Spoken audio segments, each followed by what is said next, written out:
ఏమో ఎక్కడుందో కూసే కోయిలా నాతో ఏమిటందా ఊహించేదిలా ఎదలో ఊయలా ఊగే సరిగమా ఏదో మాయలా అల్లే మధురిమా లలలా లాలలా లాలా లాలలా లలలా లాలలా లాలా లాలలా. హాయ్ అండి, అందరూ ఎలా ఉన్నారు? Welcome to my channel. ఇప్పుడైతే ఇంకా డైలీ రొటీన్ స్టార్ట్ అయిపోయింది అన్నట్టు. నేను పాడిన సాంగ్ ఎలా ఉందో చెప్పండి ఒక్కరైనా. నాకు సాంగ్స్ పాడడం అంటే చాలా ఇష్టం. అందరి ముందు మ్యూజిక్ పెట్టేస్తున్నా కానీ ఒక సాంగ్ పెట్టేసుకుంటున్నా. నాకు ఓన్గా సాంగ్స్ పాడడం అంటే ఇష్టం. ఇది వెంకటేష్ సినిమాలో అనుకుంటా. వెంకటేష్ గారు ప్రీతి జింతా ఆ కాంబినేషన్లో వచ్చింది ఆ సినిమా. ఆ సినిమా పేరు ప్రేమంటే ఇదేరా అనుకుంటా. చాలా హిట్ అయిపోయింది ఆ సినిమానైతే. నాకు సాంగ్స్ పాడడం అన్నా చాలా ఇష్టం, వినడం అన్నా. అందుకోసమైతే నేను ముందు సాంగ్స్ నేనే ఓన్గా పాడి పెట్టేసుకుంటున్నా. ఇంక ఇప్పుడైతే మార్నింగే లేచేసి అయితే ఇల్లు శుభ్రం, ఫస్ట్ ఇల్లంతా ఊడ్చేసుకుంటున్నా. లేవగానే ఇంట్లో దుమ్మేమి ఉండదు, రోజు 4 సార్లు ఊడ్చుకుంటాను. కానీ ఇంకా మళ్ళీ మార్నింగే లేచి ఊడుస్తుంటే మళ్ళీ దుమ్ము వెళ్తుంది. ఇంక ఇలానైతే నేను పొద్దున్నే లేచి ఇల్లు ఊడ్చుకుంటున్నా. ఇల్లు ఊడ్చేసి కింద ముగ్గు, గేటు ముందు ముగ్గు పెట్టేసేసి సగం పని అయినట్టు అట్లా అనిపిస్తుంది ఫస్ట్ ఈ పనులు చేసుకుంటేనైతే. ఇంకా పిల్లలు ఇంట్లో ఉంటేనైతే అసలు పని కావట్లేదు. హాలిడేస్ వచ్చినాయి కదా, వాళ్ళు స్కూల్కి వెళ్తేనైనా కాస్త పని అయితే ఏమో, కానీ ఇప్పుడు అస్సలు కావట్లేదు. ఇంకా వాళ్ళు లేచారంటే వాళ్ళతోటే గడుస్తుంది, అస్సలు గడవదు పని. ఎండలు కూడా చాలా ఎక్కువైపోయాయి. బయటికి వెళ్ళాలంటే ఎండ తీవ్రతనైతే చాలా అయిపోయింది. ఇంకా ఈ మే అంతా గడవాలంటే చాలా కష్టం. మేలో ఎండలు బాగా కొడతాయి కదా. ఇంకా మాకైతే ఏసీ ఉండేది కాబట్టి కొంచెం తెలుస్తలేదు, కానీ బయటికి వెళ్ళడానికి అసలు చాలా ఇబ్బంది అనిపిస్తుంది. ఇంక ఇప్పుడైతే ఇల్లంతా ఊడ్చేసి, ఇంకా నేను నైటే ఇల్లు ఊడ్చేసి పెట్టుకున్నా. ఇంక ఇప్పుడు స్టవ్, కిచెన్ అదంతా శుభ్రం చేసుకుందాం అని అయితే కిటికీ ఓపెన్ చేస్తాం. మాకు కిటికీలో నుంచి చాలా గాలి వస్తుంది. మా కిచెన్ మామూలుగా మీడియంగా ఉంటుంది, బాగా పెద్ద ఉండదు, బాగా చిన్న ఉండదు. ఒక కిటికీ తీసుకుంటే సరిపోతుంది, ఫుల్ గాలి వచ్చేస్తుంది. ఇంక ఇప్పుడైతే స్టవ్ క్లీనింగ్ అయితే చేసేసుకుంటున్నా నేను. ఇప్పటికప్పుడు తుడిచేసుకున్నా కూడా ప్రతిరోజు స్టవ్ పైన ఏదో ఒకటి పడుతూనే ఉంటుంది. ఇంకా నేనైతే ఎప్పుడు పేపర్తో క్లీన్ చేసేస్తాను. కొంచెం ఆయిల్ పడ్డా ఏదైనా వెంట తుడిచేస్తాను. కానీ ఇంకా మనం సబ్బుతో వాష్ చేస్తే అది వేరే అనిపిస్తుంది కదా, అందుకోసమైతే నేను ఇలా క్లీన్ చేసేస్తున్నా. ఇంకా పిల్లలు లేచేసరికి కొన్ని పనులు అయితే పూర్తి చేసుకుంటే ఇంకా వాళ్ళకి టిఫిన్ చేయడము అవన్నీ అయితే కొంచెం ఈజీగా ఉంటుంది.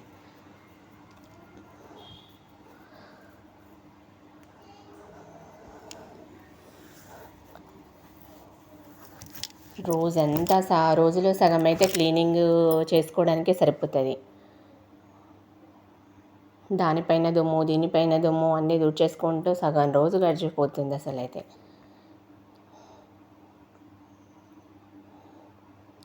ఇంకా మనకైతే లేడీస్కి అసలు కూర్చోడానికి కూడా కొందరికి వీలు ఉండదు. నాకు అదే పరిస్థితి. మధ్యాహ్నం దాకా నిల్చొనే ఉండాలి. అసలు ఎప్పుడు ఏదో పని ఉంటూనే ఉంటుంది. తినేప్పుడు, టీ తాగేటప్పుడు కాస్త ఒక నిమిషం కూర్చుంటే అంతే తప్ప మళ్ళీ కూర్చోవడం అనేది ఉండదు. ఇంకెప్పుడు ఏదో పని చేసుకుంటా. ఇప్పుడైతే కిచెన్ ప్లాట్ఫామ్ కూడా అంతా శుభ్రం చేసేసిన. నాకు ఇది చేయాలంటే 1 అవర్ పడుతుంది. ఒక్కొక్క సామాన్ అంతా తీసేసి నీట్గా సబ్బు పెట్టి మళ్ళీ క్లాత్తో దూడ్చేసి మంచి నీళ్ళతో కడిగేసి ఇదంతా టైం తీసుకుంటుంది. 1 అవర్ పైనే పడుతుంది ఒక్కొక్కసారి అయితే. ఇంకా నేనైతే డబుల్ తుడిచేస్తాను.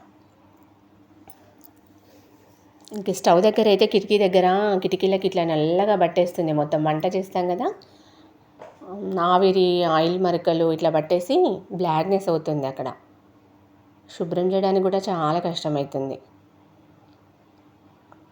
చూడండి ఇలా ఎంత నీట్గా అయిపోయిందో. నాకైతే ఇలా క్లీన్గా ఉంటే తినకుండా మంచిది అనిపిస్తుంది. ఇలా చేసేస్తామా మళ్ళీ ఒక్క రోజుకే అటు ఇటు అయిపోతుంది. మళ్ళీ సామాన్లు అది దీన్ని పెట్టేస్తుంటే. ఇంకా కిచెన్ అయితే ఇలా శుభ్రం చేసేసిన నేను.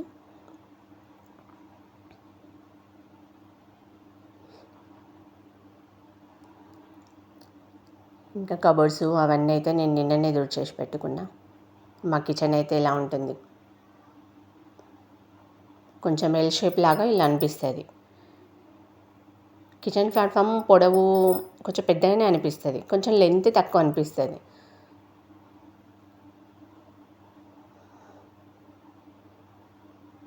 కిచెన్ ప్లాట్ఫామ్ పెద్దగా ఉంటే మంచి అనిపిస్తుంది, కానీ స్టవ్ సైడ్ మాకు చిన్నగా వచ్చేసేసింది.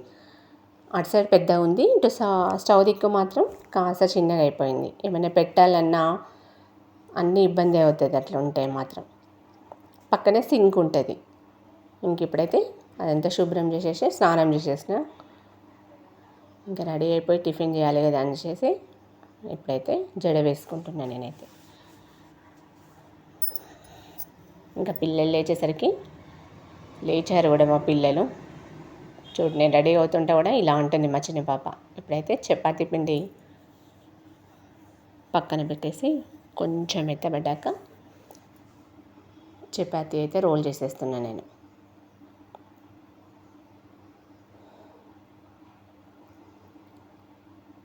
ఇంకా పిల్లలు చపాతీ తినడానికి కూడా చాలా అంత ఇష్టపడరు, 1, 2 అంతా. మా పిల్లలైతే ఒక్కటి తినడమే బలవంతంగా అసలు తినరు.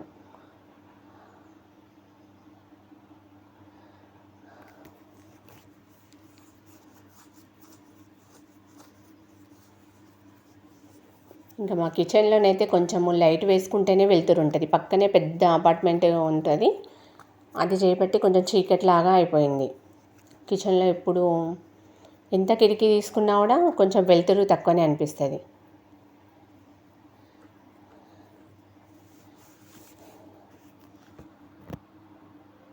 అందుకోసం అయితే నేను ఎప్పుడు లైట్ వేసుకునే ఉండాల్సి వస్తుంది.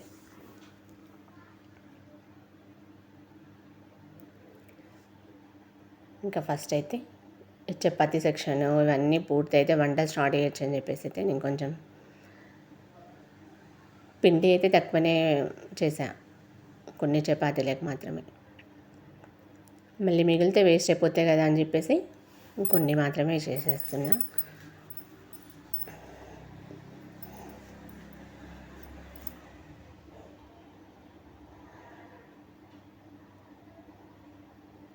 ఇంకా చపాతీ వేసేసి వంట చేసేస్తే మాత్రం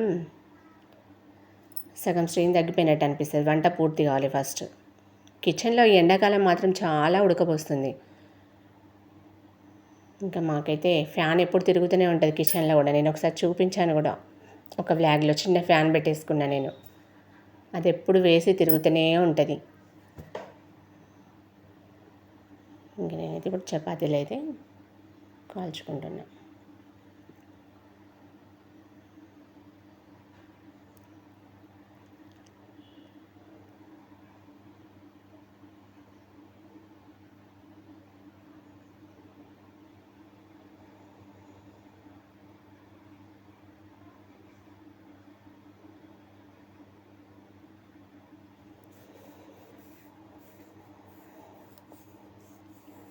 ఇంకొకసారి అయితే డైలీ సాయంత్రం కూడా చపాతీ చేయాల్సి వస్తుంది. మా ఆయన చేయమంటే ఇంకా కంపల్సరీ చేయాల్సిందే చపాతీ మాత్రం.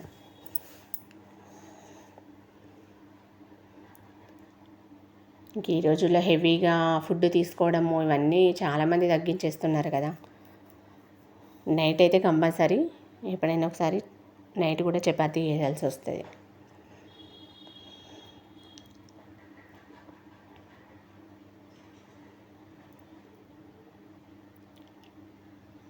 ఇలా టకా టకా అయితే చపాతీ కావాలని అనుకుంటున్నా కానీ తొందర అవ్వట్లేదు నాకు పని. కిచెన్లో ఉండే బదులు బయటకు వచ్చింది నయమనిపిస్తుంది. అస్సలు కిచెన్లో ఉండలేకపోతున్నాం, అంత వేడి.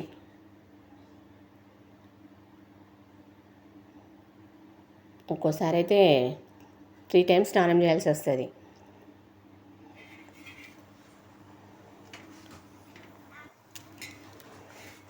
ఇంకైతే చపాతీ చేయడం పూర్తయిపోయింది నాకైతే. ఇంకెప్పుడైతే బెండకాయ చారు వేద్దామనేసి అయితే నేను బెండకాయలు అడుగుతున్నా. కొంచెం సాల్ట్ వాటర్ వేసి అందులో ఒక 10 నిమిషాలు నానబెడితే ఏమైనా మురికిన్నా వెళ్ళిపోతుంది. నేను అందుకోసం అయితే కూరగాయలు రోజు సాల్ట్ వాటర్లో వేసి అయితే కడిగేస్తా. ఉప్పు నీళ్ళలో వేస్తే కూరగాయలు శుభ్రంగా అవుతాయి. ఇంకా అవి కట్ చేసేసి అయితే ఉల్లిపాయ, పచ్చిమిర్చి, అల్లం వెల్లుల్లి పేస్ట్ అవన్నీ వేసి అయితే నేను పోపు పెట్టేసిన కర్రీ. చింతపండు రసం కూడా పక్కన పెట్టేసిన తీసేసి.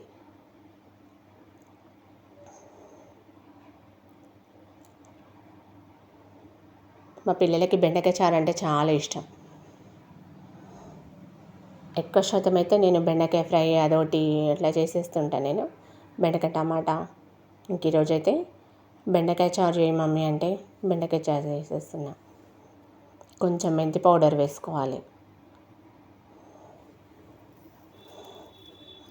అది మంచిగా వేగనివ్వాలి.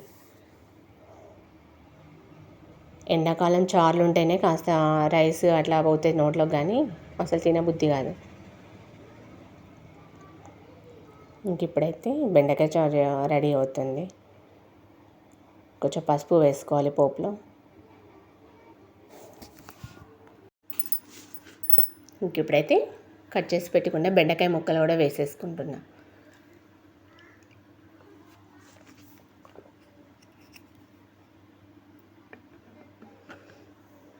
ఇంక ఈ ముక్కల్ని కూడా బాగా వేయించేసుకోవాలి. లేకపోతే పచ్చి పచ్చి బెండకాయ గమ్ములాగా వస్తుంది కదా, అదంతా పోయేదాకా ఫ్రై చేసేసుకోవాలి.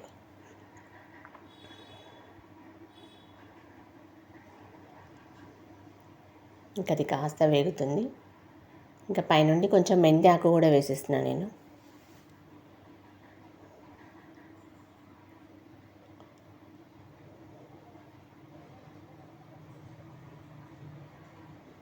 తర్వాత తగినంత కారం వేసేస్తున్నా.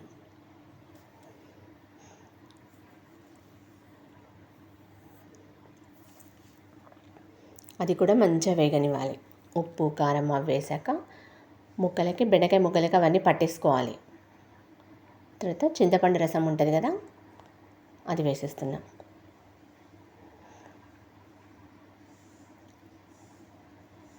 తర్వాత పైనుండి కొంచెం నువ్వుల పొడి వేసేస్తున్నా. బెండకాయ చారులో నువ్వుల పొడి వేస్తే మంచిగా వస్తుంది టేస్ట్. తర్వాత తగినంత సాల్ట్ వేసేసుకోవాలి. తర్వాత అది మంచిగా మసులుతుంది కదా, చాలాసేపు మసలనివ్వాలి. స్టవ్ మీడియంలో పెట్టేసి ఇంకా అదైతే మసులుతుంది. ఇంకా పైనుండి అయితే కొంచెం కొత్తిమీర వేసేసిన. మసాలా కొత్తిమీర అవి వేసుకొని మళ్ళీ కాస్త మసలనివ్వాలి.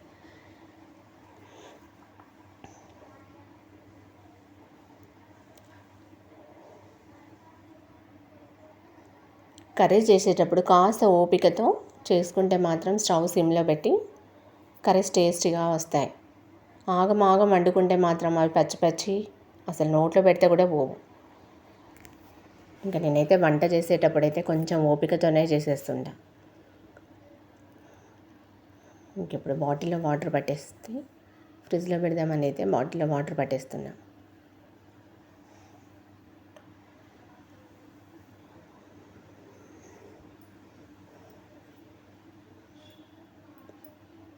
ఇంకా మా పిల్లలకు కూడా ఎక్కువ కూలింగ్ ఏమి ఇవ్వట్లేదు, కానీ ఒక బాటిల్ పెడితే అవి కొన్ని ఇవి కొన్ని కలిపేసిస్తున్నా. ఇంక ఇప్పుడైతే ఎండాకాలం వచ్చేసింది కదా, మా పిల్లలకైతే హెయిర్ కటింగ్ ఇంట్లోనే చేసేస్తున్నా నేను. మా పిల్లలకి చిన్నప్పటి నుండనైతే హెయిర్ కటింగ్ నేనే చేస్తాను ఇంట్లోనే. వాళ్ళు రారు. పార్లర్కి తీసుకెళ్దామన్నా ఎక్కడికి తీసుకుపోయి కట్ చేస్తామన్నా రారు. అందుకోసం అయితే ఇంకెప్పుడు నేను ఇలా కట్ చేస్తూ ఉంటా. చూడండి అలా ఎంత మంచిగా వచ్చిందో. మా పాపది కాకపోతే ఇంత పెద్ద జుట్టు వేస్ట్ అయిపోయింది. ఎండాకాలం బాగా ఉబ్బరపోసి ఇట్లా పెద్దవాళ్ళు క్లిప్స్ పెట్టుకున్నట్టు పెట్టేస్తూ ఉంటారు ఏమైనా. ఇంకా ఇలా ఉంటే బాగుండదని చెప్పేసి అయితే నేను ప్రతి ఎండాకాలము హెయిర్ కటింగ్ చేస్తాను. పార్లర్లో కట్ చేయించినట్టు ఎంత బాగా వచ్చిందో చూడండి.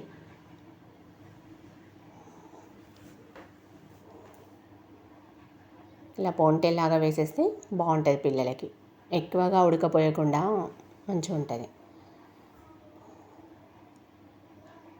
పిల్లలు చీదరించుకోవడము అవి ఇవి చేసేస్తుంటారు కదా, అందుకోసం అయితే మా ఇద్దరు పిల్లలకి నేను ఎప్పుడు ఇలానే చేసేస్తాను. ఇప్పుడు మా చిన్న పాపకి ఇలా 2 క్లిప్స్ పెట్టేసి సమానంగా దూసేసి నేనైతే ఇలా చేసేస్తుంటా. కొంచెం కొంచెం కొంచెం కొంచెం కట్ చేసి మళ్ళీ అడ్జస్ట్ కూడా దువ్వుకుంటూ ఏమైనా ఎక్కువ తక్కువ ఉంటే అలా తీసేసుకుంటూ కట్ చేస్తా. దానికైతే నాకు చాలానే టైం పట్టింది.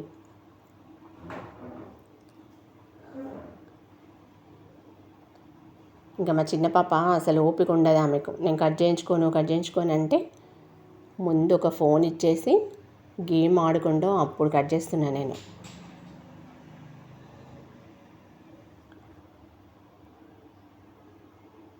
ఇంకా ఆమె ఆగదు. మా పెద్ద పాప అయినా ఆగుతుంది కానీ ఆమె చిన్న ఆమె ఆగదు. పిల్లలు ఎలా ఉంటారో ఆటలకి చేస్తూ ఉంటారు కదా, ఇంకా ఆమెకైతే ఇలా కట్ చేస్తాను నేను. ఇద్దరికి పోనీటైల్ వేసేస్తే రబ్బర్స్ వేసేసి బాగుంటుందని చెప్పేసి అయితే నేను ఎప్పుడు ఇలానే చేస్తాను. కొంచెం ఎక్కువ పెరిగితే చాలు కట్ చేస్తా.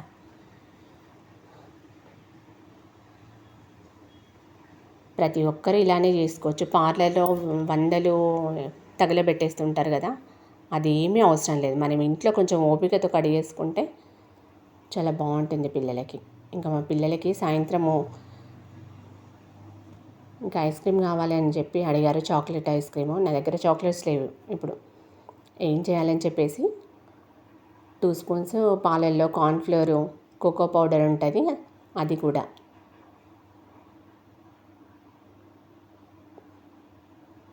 లైట్ గోరువెచ్చటి పాలల్లో ఒక 2 స్పూన్లు కార్న్ఫ్లోరు, ఒక 2 స్పూన్లు కోకో పౌడర్ వేసా. వెనీలా ఎసెన్స్ కొద్దిగా ఒక 5-6 చుక్కలు అవుతుంది అది.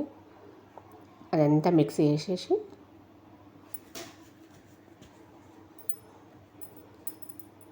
ఇంకా నేను కొలతలతో ఏం చేయట్లేదు. కొలతలతో ఏం చేయకుండానే ఇంకా తగినన్ని పాలు అవన్నీ తీసుకొని చాక్లెట్ ఐస్ క్రీమ్ కోసం అయితే ప్రిపేర్ చేస్తున్నా. పెద్ద స్పూన్ తోటి ఒక 2 స్పూన్స్ చక్కెర వేసుకున్నా. ఇది మన ఇష్టం, ఆప్షను. టేస్ట్ చూసి సరిపోకపోతే కొంచెం మళ్ళీ తగినంత వేసుకోవచ్చు. ఇంక ఇలా అయితే పాలు మరగబెట్టేసి షుగరు అవన్నీ వేసి మసలనివ్వాలి. ఇంక ఇప్పుడు మనం కలిపెట్టుకున్న మిశ్రమం ఉంది కదా, అది కూడా వేసి చిక్కబడేంత వరకు ఉడికించుకోవాలి. కొంచెం చిక్కబడాలి, ఐస్ క్రీమ్ గట్టిపడాలంటే.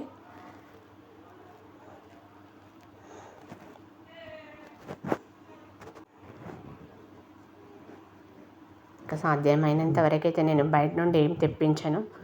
నాకు ఓపిక ఉన్నప్పుడు చాలా వరకు ఇంట్లోనే చేసేస్తుంటా. నాకు ఓన్గా ఐడియా వచ్చింది, చాక్లెట్ అంటున్నారు కదా, ఐస్ క్రీమ్ అంటున్నారు అని చెప్పేసి నేను కోకో పౌడర్తో ఇలా ఐస్ క్రీమ్ చేసేసాను. అది కొంచెం గట్టిపడ్డాక చల్లారిన తర్వాత గ్లాసులో పోసి ఇలా ట్యాప్ చేసుకోవాలి. ఎయిర్ బబుల్స్ అవన్నీ ఉంటే పోతాయి. తర్వాత స్పూన్స్ వేసేసి ఫ్రిడ్జ్లో పెట్టేసిన. 5-6 గంటల తర్వాత, లేకపోతే 1 డే ఉంచుకోవచ్చు. మనం ఓవర్ నైట్ పెట్టేస్తే మార్నింగ్ కల్లా ఇలా ఐస్ క్రీమ్ రెడీ అయిపోతుంది. ఇంకా పిల్లలు ఎండాకాలం కదా ఏదోటి అడుగుతూనే ఉంటారు. చూడండి ఇలా ఎంత బాగా వచ్చిందో చూడండి. సేమ్ చాక్లెట్ ఐస్ క్రీమ్ లానే ఉంది. టేస్ట్ మాత్రం ఆసమ్, ఎంత బాగుందో. పిల్లలకైతే చాలా బాగా నచ్చింది.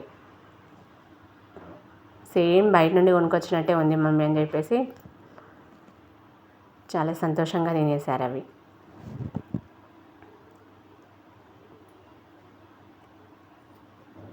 ఇంకా పిల్లలైతే ఇంకా అది చేసేసిన తర్వాత తినేసి ఆడేసుకున్నారు.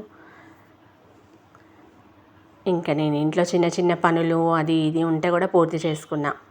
నాకు 3-4 కానీ అసలు పని కాదు ఎప్పుడు కానీ రోజు.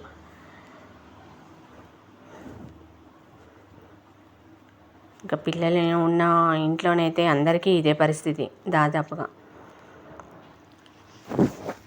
ఇంకెప్పుడైతే మళ్ళీ సాయంత్రం ఆకలేస్తుంది మమ్మీ అని అంటే ఇంట్లో బోర్న్‌విటా బిస్కెట్స్ ఉంటే అవి ఇచ్చేస్తున్నా నేను పిల్లలకైతే.